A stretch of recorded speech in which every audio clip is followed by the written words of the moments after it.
বাবার সঙ্গে ফুচকা খেতে গেলে যা হয়। কাকু আমাকে বেশ ঝাল ঝাল করে ফুচকা বানিয়ে দাও, আজকে আমার বাবা আমাকে ফুচকা খাওয়াতে নিয়ে এসেছে। হ্যাঁ দাদা, আমার মেয়েকে একটু ভালো করে ফুচকা মেখে দিন তো। দিচ্ছি। দাও, পাতা দাও আমাকে। এই নিন। বেশ ঝাল ঝাল করে মাখবে কিন্তু, হ্যাঁ ফুচকা একটু ঝাল ঝাল না হলে একদম খেতে ভালো লাগে না। হ্যাঁ হ্যাঁ ঠিক আছে, এই নিন।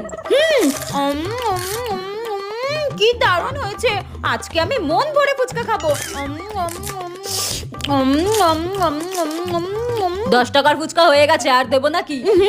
আমি আরো খাবো, তুমি দাও। আরে 10 টাকার বেশি খাস না, বাড়ি গিয়ে দেখবি পেট ব্যথা করছে, তখন তোর মা আমাকেই কথা শোনাবে। না বাবা প্লিজ, আমি আরো খাবো, সবে তো 10 টাকার খেলাম। এই মেয়েটা দেখছি আমার কোনো কথাই শুনবে না। ঠিক আছে, তো যত ইচ্ছা তত খা, দাদা দিন তো, ও যত খেতে চাই তত ওকে দিন। হ্যাঁ থ্যাংক ইউ বাবা। এই নিন। কি বড় ফুচকাটা।